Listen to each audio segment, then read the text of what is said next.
first garden that I'm going through, it's a private garden, and there are only 2 gardens that I'm presenting that are private gardens that you can't go visit.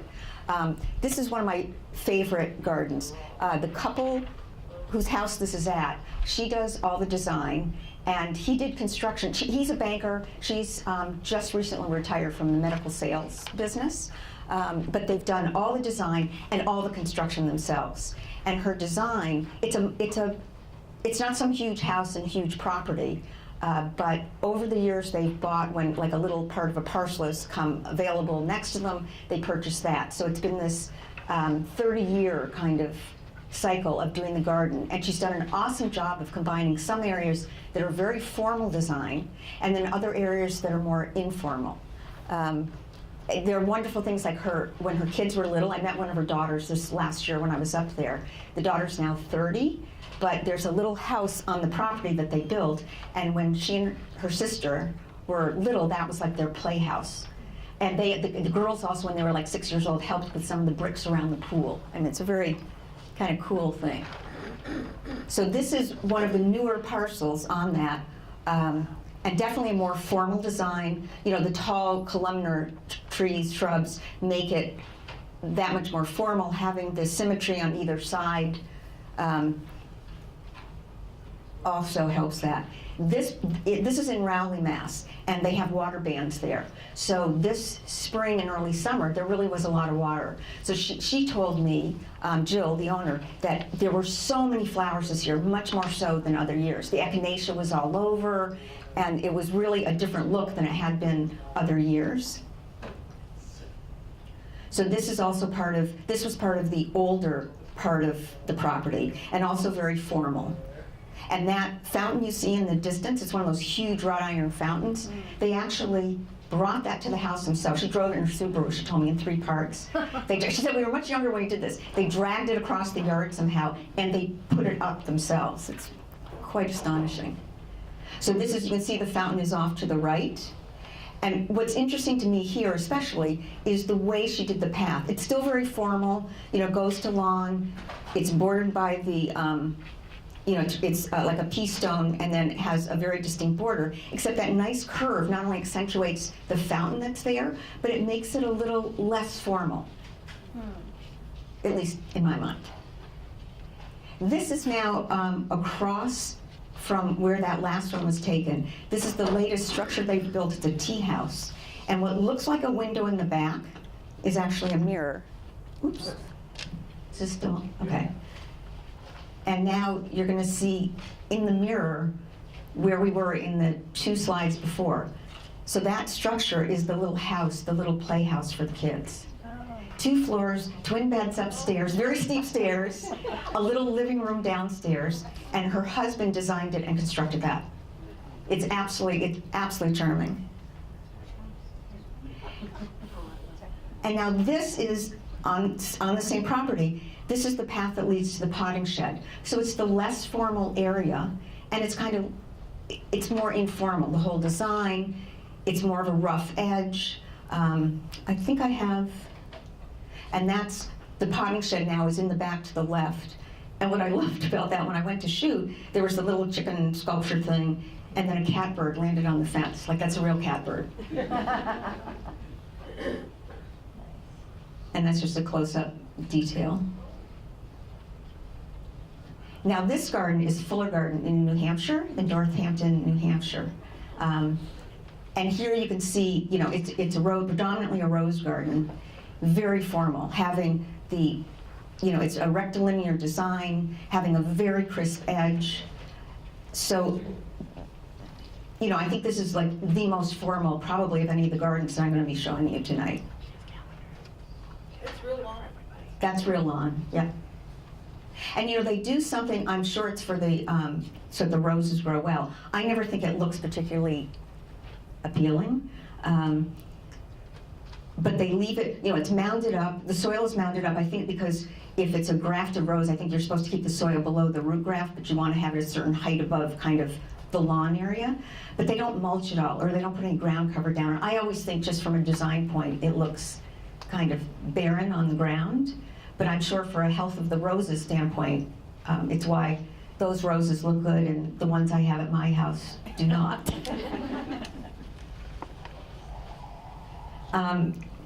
This is, and I'm going to probably pronounce it wrong, it's the Roach Jones Duff House and Garden. It's in New Bedford. I don't know, has anybody ever been here? So you know how wonderful, the house is wonderful, you can tour the house, and the house is up above this. So that view is something you would see from the house. So you really get a sense of that intricate design all around. There were 3 families over, 150 years or so that lived in this house, and each one had their own sort of garden design. This is represents more closely the second family that lived there that had a very formal Victorian rose garden.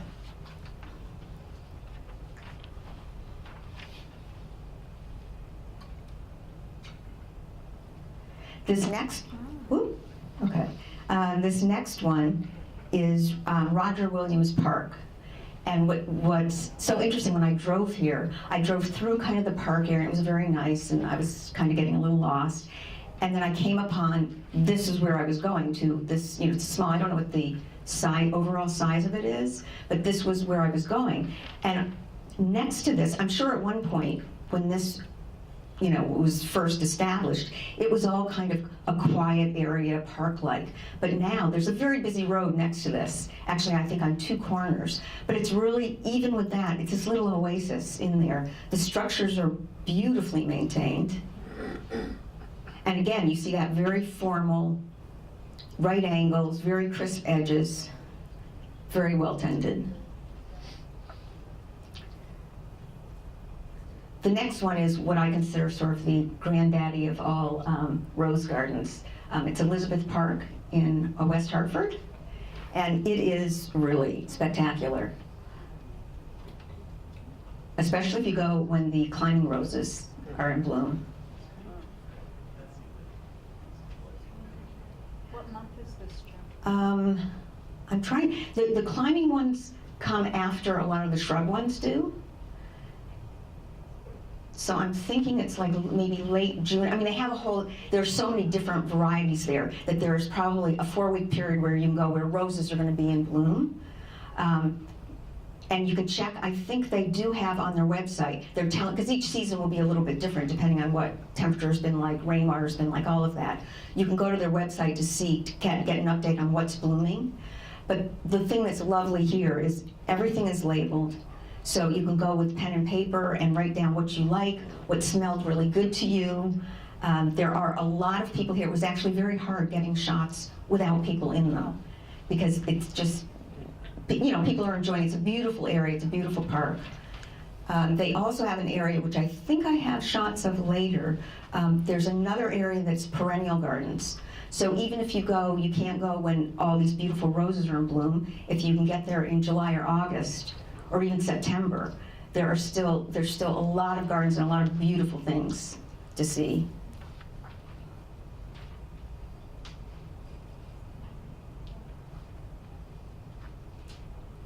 And this one, actually, I had to go into Photoshop and take somebody out who was like in one of the corners, because I must have stood here 15 minutes. And just when it would get, those people would move out of the frame, all of a sudden somebody else would be in the frame, because that structure in the middle, there are like maybe 5 access points into it.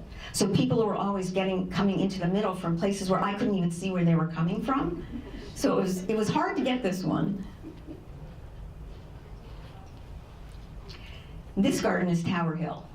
So I'm sure probably a lot of people here have been to Tower Hill, and the library does have a pass. I think it's the Southborough Gardens, Friends and whatever it is, the Garden Club. I think they sponsor, it's like a half off, I think, admission to go to Tower Hill, so you can pick it up at the desk here.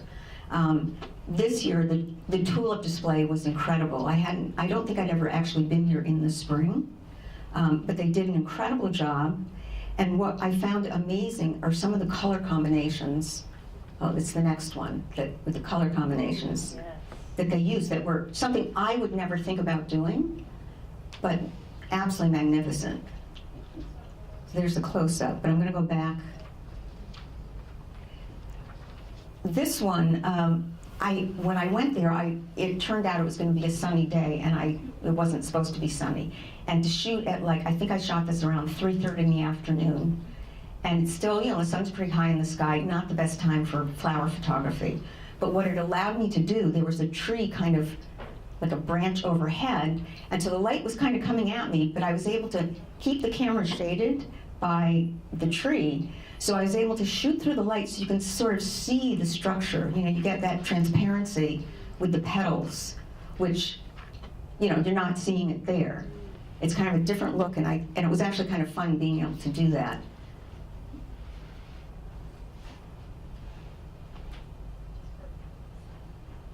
Tower Hill, by the way, it's also really nice to go this time of year. They have a building that I think it was constructed maybe 6 or 7 years ago now, the Orangery. So they have a lot of tropical plants in there that are outside during the summer. It's a magnificent space, and they bring them in, and there are a couple of like water fountain things on the wall, so there's a little bit of sound of water, and it's just lovely, especially at this time of year when it might look a little bleak outside, to have that kind of opportunity.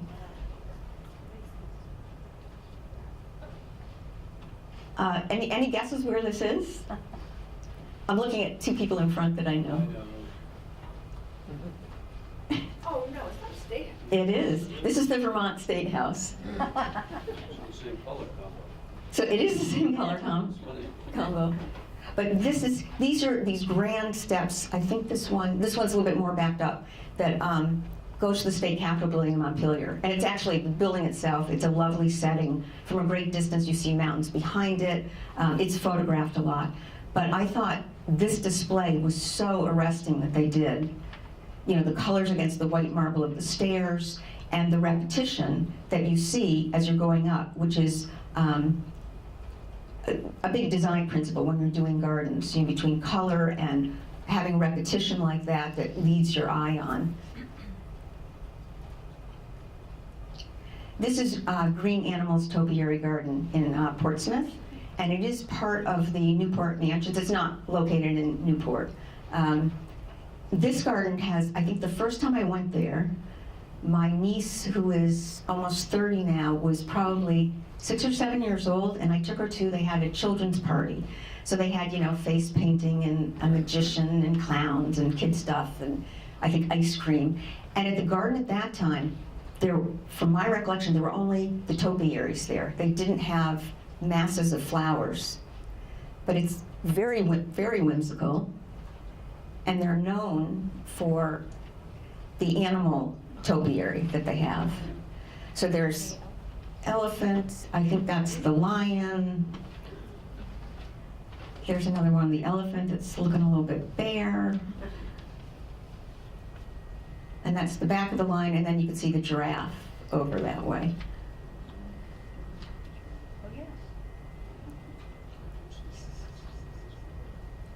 And they have arches that you can walk through, which is really kind of fun, no matter how old you are.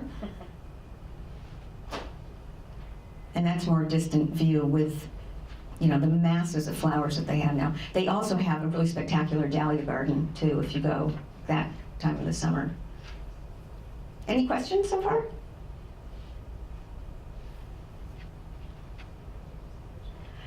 This garden is Katie's Falls Nursery in Morrisville, Vermont. In this past year is the last year. They've been open for like 30 years. This is down, way down a back road. You think you're lost when you're driving there. The couple that own it live right there. And I did go to their website to see kind of what the deal is now, because, and it is what they said they were going to do. They're no longer doing anything with plants as far as selling at the nursery, but they are opening the gardens, the display gardens, to the public, I think on pretty much a regular basis. So if you go to their website, you can kind of see what, when they're open. And they specialized in hard to propagate plants and bog plants. One of the fascinating things I find in this garden is their use of evergreens and the texture that it adds to just even visually. I mean, if you feel it clearly, all the different evergreens, but it's just this visual texture that you have. And clearly, very informal design.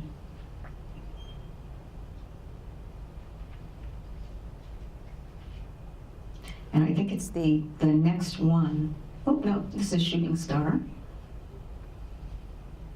This little lady slipper is about the size of your thumbnail.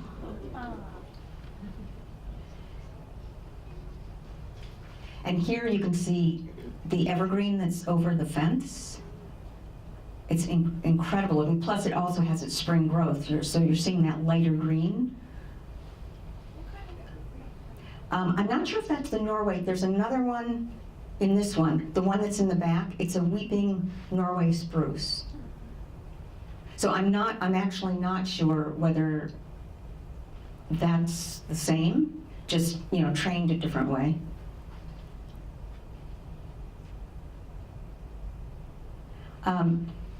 This I ran across, I was in Cambridge in Harvard Squares a bunch of years ago, shooting for, one of my clients is a calendar company. There are a couple of calendars up here, which actually anybody who would, Flowers and Gardens, anybody can take one who wants one. Those were the ones I had left. And if you wanted to order any, there's a note here about Mahoney Publishing. He does different calendars, and I don't work on royalties with him or anything, so it's, but I was shooting in Cambridge for his, I think for his Harvard calendar, and just walking in one of the neighborhoods, this was just like on a little corner. And again, I think the texture in this, that you're seeing the espaliered, it could be a pear tree, I'm not actually sure. The big stones there, and the texture that you see on the fence, that you'll always see when it's espaliered like that, because it's trained not to, you know, get all crazy.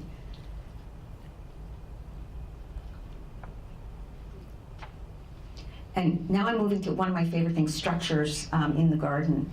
I think they add an enormous amount, not only if you need to train something to grow up a structure, but visually, it's just another element that's in there. It's a vertical element. And it's also nice in this part of the country in the winter that there's just something else out there. You know, you could put lights on it in, you know, during Christmas time, during holiday time, but it just adds, I think, a lot of interest to the gardens. And it can be sort of that whole texture thing I was talking about. That can even be with the plant materials that you use. This is at Prescott Park in Portsmouth, New Hampshire. And there, I'm forgetting right now what, Dusty Miller. So this is actually at one of the, I think an entrance to one of the mansions in Newport. But again, it's that color contrast, and there's just something about the Dusty Miller that you see texture, or I see texture when I see it.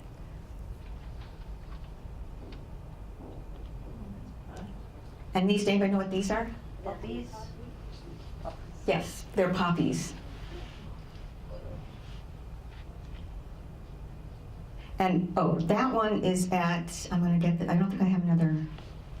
That's at the Stevens Coolidge place in Andover. I think this is the only shot I have there. It's not really, you can't tell a lot about it, but it's actually a lovely property. I think it's one of the trustees of the reservation properties. And that one also is lovely to visit. And this, I think it's the same sort of with plants, but seeing the texture between the ruffle on the daffodils and the epimedium, and it was a whole mass of it, and it had a smooth look to it. And this is at the Botanical Gardens at Smith College in Northampton, another lovely place to visit. And here we're back to color. This is, I think, on Comm Ave in Boston. And this incorporates, when you see the planters, it's the smoothness of the planters against kind of the upright kind of spikiness almost of the tulips when you see it in mass. And again, you've got that color contrast where it makes it really pop. And this is not sign. I did a very short, shallow depth of field. So what's in focus, you know, those tulips are really in focus. The pansies in front are not in focus. But those, I didn't do anything to make the red of the tulips like go wild like that. It's not like I, you know, hit the saturation button when I was editing these. That's kind of the way it looked. And you see it sort of again there. And this one is back at Smith Garden again, at their rock garden, which I think it's an alpine garden, so they're really noted for that at the Botanical Garden there.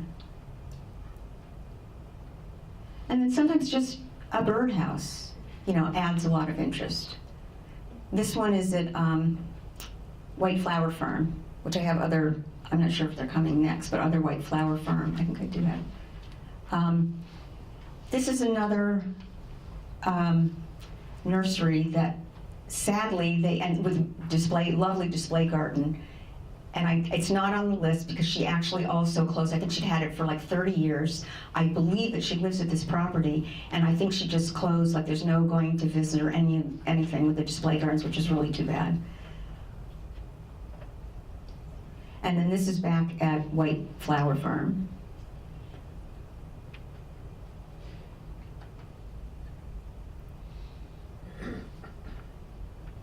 I'm going faster than my laptop.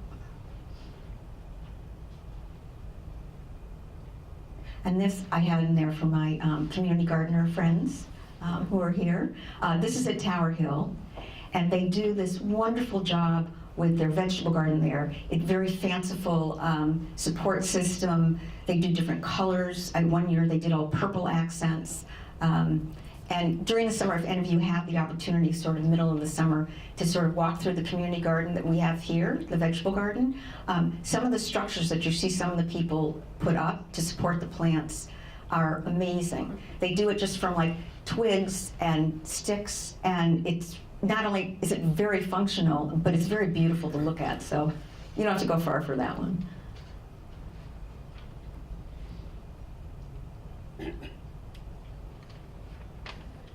Okay, this one is back, so this was taken in September, and this is back at Elizabeth Park. So it gives you an idea, this is sort of across from where all the rose arbors are. This is the area across from that. And clearly this was a day I thought it was gonna start pouring any minute, but it held off long enough for me to get some shots in. And this is one where, shooting this, I was using a zoom lens with intent. So it looks very floral because the one company that I shoot a calendar for of gardens, the bias is always they love like lots of flowers, and sometimes it's a little bit. I'm a little bit unhappy about it. That if it's just a beautifully designed garden, but it's not like eye-popping colors, they tend not to choose those pictures. Even though if you're a gardener, I think you can appreciate the garden design. It doesn't have to be major floral. It can be just beautifully designed.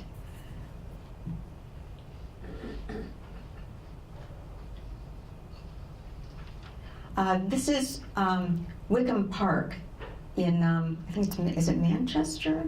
Yes, Manchester, Connecticut. And I'm wondering if anybody's been there. It's outside of Hartford. This is a great place to go. They have, like you wind up a hillside, it's a big park-like area, and they have different areas, different gardens. This is at the very top, and I think they have weddings here. So this isn't one of their, as far as I know, one of their kind of named gardens. And there's another view. And if you were standing there, if you turned around, you could look over and you see a very distant view of the skyline of Hartford from there. But this is I think there's what they call their Scottish garden.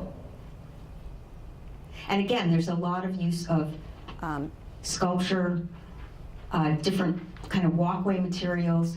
They have a formal look, but not quite as rigidly formal as the Fuller garden that we saw. You know, that's the second garden that I showed you. This is part of in their sensory garden. So a lot of sculpture in here, and as you walk through, they have different stations set up where it might say, it'd be good adults and children, but you know, there might be a scent, like what scent do you think this is? You know, what created this scent? So you go to these different stations, and it makes for an interesting kind of tour. And this is also in that same sensory garden, as is this. This was, to me, one of the newer gardens when I went there this past fall. This is their Irish garden. I'm not quite sure why it's their Irish garden. There might have been something Celtic, one of the sculptures or a couple of them, but I thought it was really lovely. Although, I'm not sure about the relief thing with the guy's tongue stuck out, but. Sorry, where was that exactly? These are all Wickham Park. I don't know who asked. Wickham Park in Manchester. It's right outside of Hartford, and it's really wonderful. And you could definitely spend a day there, and you could picnic lunch there. They even have like a little tiny, I don't think it's a zoo, I think it's an aviary, which is really kind of fun. I walked through there. And again, it's one of those places, it's enjoyable for adults and children. And this is the Cabot Bradley Estate in Canton. That brick wall is kind of very well known. It's very old, and there's an estate house. There are also a lot of weddings here, and it backs up on a large park area, so you can also kind of walk when you go there. That's the same place. You get a better view of that wall. And highly stylized with the box borders, very neatly clipped. And that's, you can see a little bit of the house there. This is another garden we're fortunate to have very close to us in Massachusetts. This is Elm Bank in Wellesley.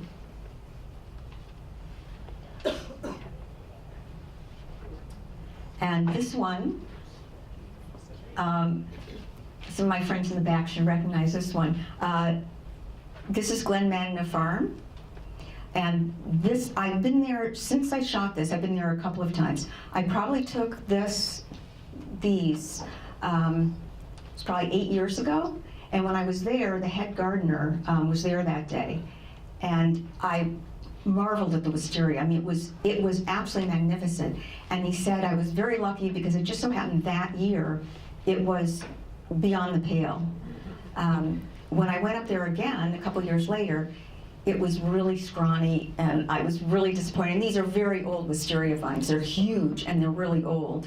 And I saw I think I'm right with this, the guy who used to be the head gardener, Dave, is now the manager, right? Yep. Well, he's the grounds supervisor.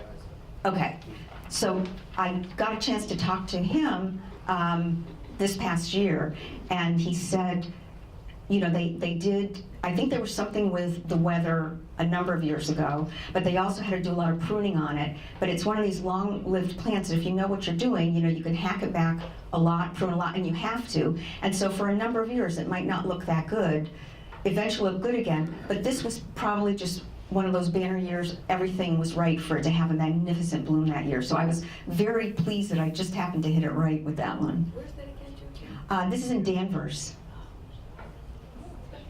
It is, and there are a couple of different gardens. One house structure that was moved from a location in Peabody that's there. There is a rose garden, which hopefully that's behind one of the structures. There's also a big house there, and they do weddings there. It's a magnificent house. Oh, it's amazing. And when you drive in, I'm a member of the community garden here, so I'm going to mention again, when you drive in, there is a community vegetable garden there that's on the road into this that is probably about, 15 times the size of ours here in Southborough. It's really amazing how huge that is. And that's a close-up of the wisteria. This, I don't think I put in, did I? No. Okay, this is at Harkness Park, that's in Connecticut, and I don't think it's on the list here. I just decided not to include other shots I had here, but clearly it's a very formal garden, and I love the fact that it is very formal. There's an estate house there, and people have weddings there, and it's right on the ocean. But I love that they didn't fix this. And I think it's so much better that you see those roses come through. Maybe their plan is to fix it because maybe structurally they're going to have to. But I thought this was so wonderful. Yes, I hope they don't fix it. And this is Elm Bank. It's one of the Newport mansions, and it's really the only one that has gardens. But here again, very formal, very a lot of work goes into maintaining this, especially with having like the boxwood and everything. Although boxwood grows very slowly, but very well maintained, very formal. This is at the Breakers. So if you're looking at these and thinking, well, this is all great, but I don't have a grand estate, and I don't have these beautiful stone balustrades. But, you know, you have a fence in front of your house. This is not I do have a fence in front of mine, but this is in Newburyport. And I think this is just lovely. And again, you're seeing, it's sort of that repetition of a form, and you're seeing the repetition here in the pickets, and then adding the Mandevilla, that's how you pronounce it. Really lovely. And this I just saw, I was walking down the street in Newburyport, and I saw this, and it was a corner house, and I went around the corner, and they had lovely, you know, little gardens, border gardens in their backyard too. And the same sort of thing here. This is in Marblehead, and it's having that window box, having the red flowers, and then whatever it is that's trailing down, but they repeat. And somehow there's this nice, that repetition just makes for a very nice design, even just a small scale window box like that. I also thought it was kind of cool what they did with their front entry with the roses and having that lattice work up there. And this is the same sort of theme again. This is a house, I think, in Yarmouthport. It's on the Cape.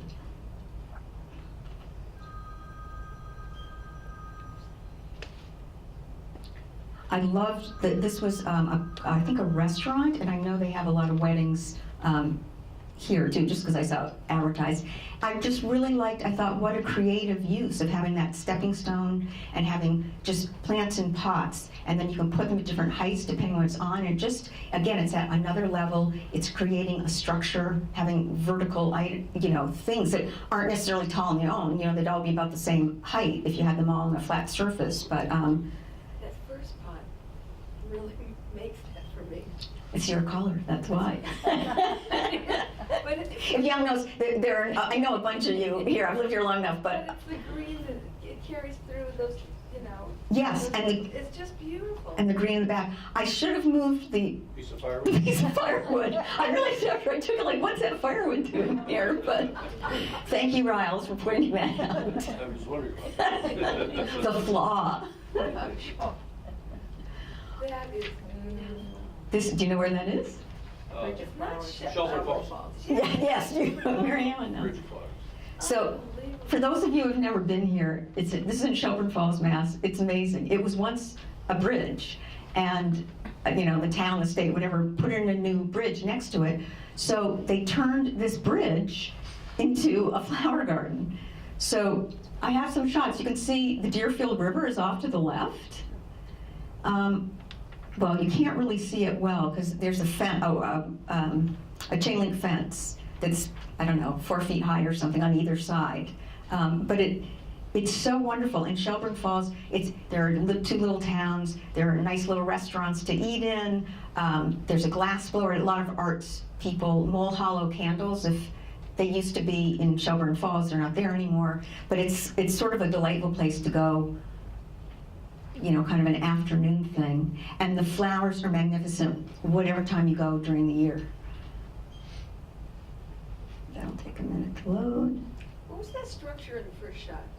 I don't remember that. What is? What's the bridge to the left? Right, the bridge. What's the? I think it was was it a factory building one time? That's looking toward, you're not in Shelburne Falls, that's the one across the river. Yeah. So I forget the name of that town. That's Buckland. Oh, What is that? Buckland. thank you, Buckland, that's Buckland. We are. We have an expert here from that part of Massachusetts.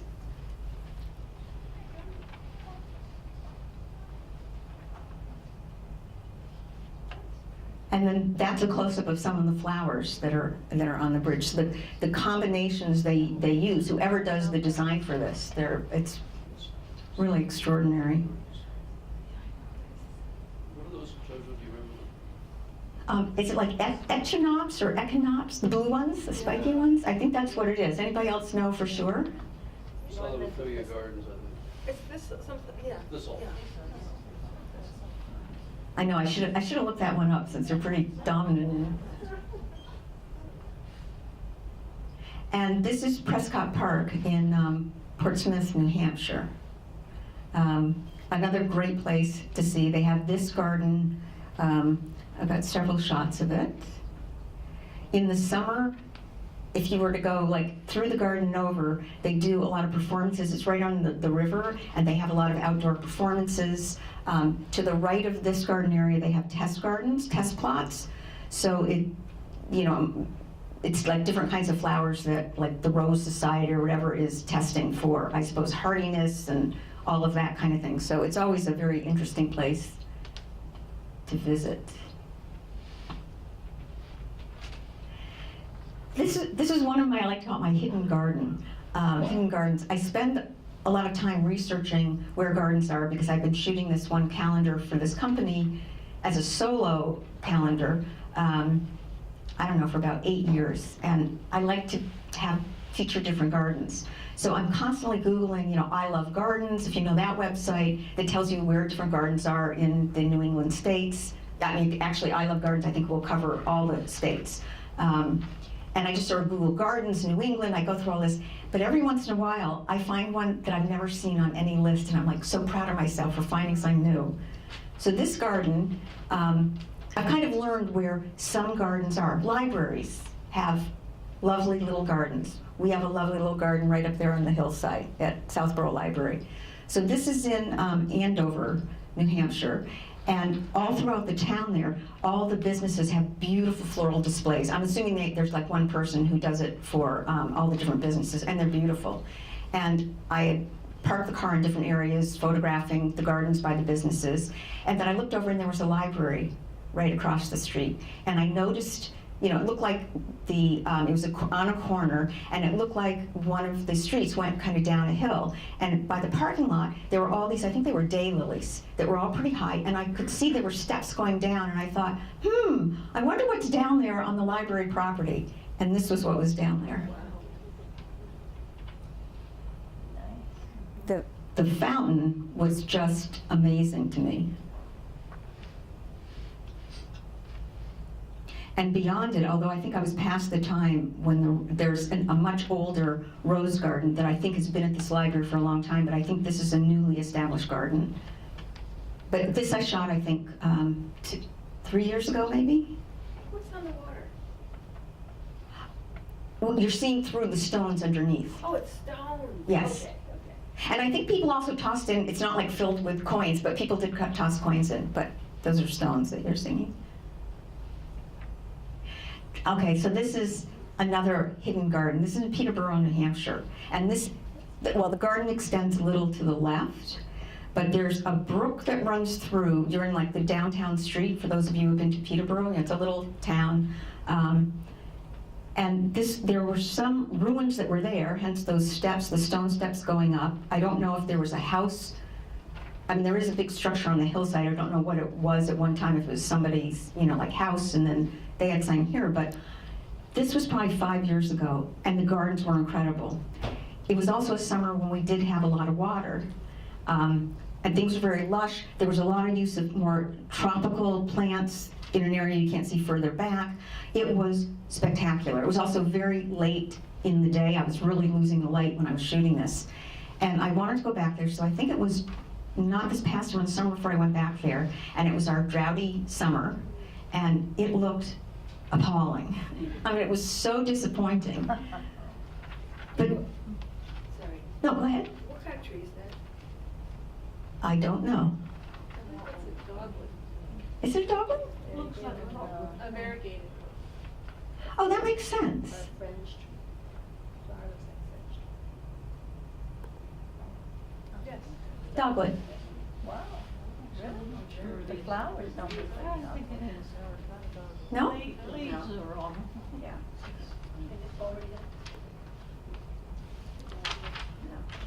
Right, no, it's very orange. Yeah. It's a mystery. Oh, really? But I think something that if you're a gardener, you do know year to year things can change dramatically. The birds come and spread seeds and they go someplace else. Little critters underneath eat all your bulbs, and the spring comes and all those bulbs you plant in the fall, it's like there's nothing there. It's a year when we don't, well, I don't think we have an enforced water ban here, but you know, with climate change, we're seeing a very different environment, and could be drier, could be a lot hotter, and things just change year to year in the garden, and it makes it a challenge, but I think it also makes it fun. But it's like you got to be prepared for it looks different in your house and in other places like this, because I would imagine this is publicly funded, taking care of this garden. And for all I know, whoever designed it that year, maybe there was somebody different on board 2 years later, so. This is the last garden I'm going to show you, and I'm sort of finishing up with another. It's a private garden. I was introduced to this garden and the very first garden that I showed you, which was another private garden, during the same garden tour. I think it was the Massachusetts Federation of Gardens used to do, every 3 years, they had this amazing garden tour that would go on for about 3 weeks, and they picked different parts of the state, and they'd pick maybe 6 gardens. I'm assuming the gardeners would, go to the organization and say, here's some pictures of my place, and I'd like this garden to be featured. Some were just regular people who had a garden. There were some landscape architects who had gardens. They did have some public gardens on the list, and you would just go garden to garden, and the gardeners were there, so you could talk to the people. And this is the backyard of someone who, she is a garden designer, Hillary Holdsworth. I've talked to her on the phone, I've never met her in person. She let me come back up to shoot at another time when there weren't a lot of people around and when the lighting was what I wanted.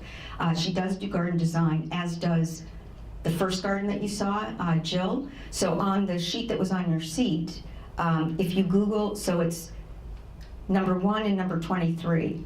If you're looking for a garden designer, both of these people do it commercially. And this woman, her husband, I think, does the construction. So very, very distinctive use of materials, her design. There's a lanai, the pergola that's there to the left, there's a lanai back there. This is I think you could see more of this paving.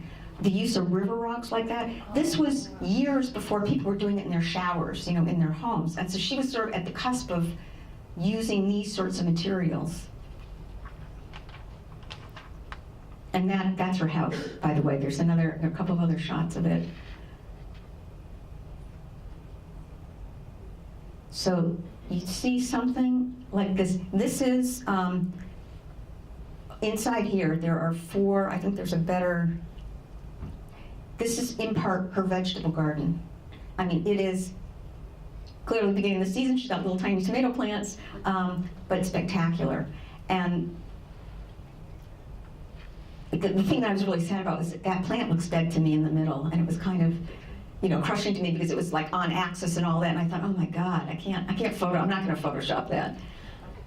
Jojo, is that a mural on the big blue door or something in front of it? That is an espalier. There's a shot. It's absolutely amazing. That's what it is. It is absolutely magnificent. And there are so many, the little wheel thing that's on the door, there's the little ant bug on the granite post. There are so many little whimsical details that she used that it wasn't overkill. There was a time, I think, on some of these garden tours that I went on when the Federation was doing it, there were some places where it was like little hoo-haws, like all over the gardens, like way over the top. But this was so tastefully done. Right, I mean, it was just like garish, like way too much. But this was, they were just sort of layered in little places, so it was interesting and it grabbed your attention, and it didn't detract from like the whole design that you were stopped by. Oh my God, another one of those? I mean, it was just lovely. So, okay, and there's a little close-up of the little guy. And a praying mantis in the background. oh yes. That, I saw that the other day and I thought, what? When I was putting this together, I thought, what's that thing in the back? But you're right, that's what it is. Good eye. Right. But a good hoo-ha. So that's it for what I had to present. There's so many gardens that I photographed, and I really had a hard time picking out what gardens to do. I wanted to make sure I had, most of them are ones that people can go visit. Because I encourage all of you to go to them. So are there questions? Questions about photography? Joanne, have you been to the Botanic Garden in Booth Bay, Maine? I was there when it first opened. We were too. And that's also a wonderful one to go to. And they also have reciprocal privileges with Tower Hill if you have a Tower Hill membership. Oh, right. So it's something to keep in mind, and it's a gorgeous garden. Absolutely. I don't know if everybody could hear that there's a reciprocal relationship. The Botanical Gardens in Booth Bay in Maine, they have a reciprocal arrangement, and I think with other gardens too, if you remember at Tower Hill or other gardens, because that one is actually pretty pricey, I think, the Booth Bay one to go to, admission. Right, I don't remember what it was, because we got in no extra charge. Yeah, and I kind of thought, really, like you're gonna, but it's a massive garden as far as the acreage goes. Gorgeous. And then there's Astiku, the gardens up in Bar Harbor that are also the azalea garden there that are really beautiful. Yeah, that is another wonderful one. You know what else is really, if not Stonewall, what's the jam? Stonewall? In York. Yes, Stonewall Kitchen in York, Maine. They have the most wonderful garden in front of their commercial building. One of the shots I took a number of years ago was in one of the calendars. They had like little brass watering cans hanging up at different areas. So they do some whimsy, but nice whimsy, and really nice design, flower design in front. And then you can go in and taste things or buy things. You could also go to Barnacle Billy's in Perkins Cove, Dunquit, and there's a beautiful garden there. Is there? It's gorgeous, right on the little harbor. Oh, wow. Another spot. And a good restaurant. Good to know, good to know. I think, Jane, you and I go there? What? Barnacle Oh, Billy. I think so, yes, a long time ago. Other questions? No? Yeah? What's the name of the plant or shrub that we thought was a mural? Oh, I'm not, it's just, Yeah. typically people espaliate apples and pears, so I don't know which it is. It just grows that way? No, you train it that way. So they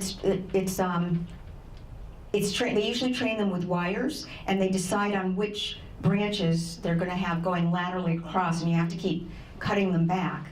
I think the first one I ever saw was in Burlington, Vermont, when I was at UVM, just really a few years ago. And I was so impressed that it was at somebody's house, and it would have been otherwise a blank wall, and I think I probably saw it in the winter. So even seeing just the winter twigs just going across, it was this incredibly sculptural piece. I mean, it was, I thought how nice, again, if we live in New England, to have something of interest in the garden during the winter months, too. And was there another, yeah? Did you go all over the US or just? No, just New England. And actually, if you noticed, I didn't have much in Maine. I always try, because I'm shooting for this particular calendar client, predominantly, and Maine is, even though he would love me to go there, it's a long drive to go there just to shoot a garden. And typically, I like to shoot gardens on overcast days, and that's not exactly the best for other things I might be shooting.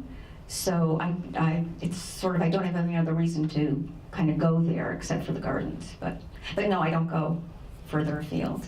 And most of what I do in my photography business, my clients now, they're mostly inns and resorts, and I shoot interiors and exteriors and lifestyle and gardens if they have gardens, but it's more architectural photography that I'm doing. But I do four, well, now I'm doing like 5 calendars for this one particular calendar company. So one is Rhode Island, one's Vermont, the state, so it's scenics. Rhode Island, Vermont, Harvard University, and I'm doing some things, he's trying to put out like a dessert calendar and appetizer calendar. And then he does all the other states, but other photographers do the other calendars for him. Other questions? Nice respite, really. Nice break from this weather we're having. Yes, yeah, it won't be that long, really. Well, thank you everybody for coming out tonight on this cold night.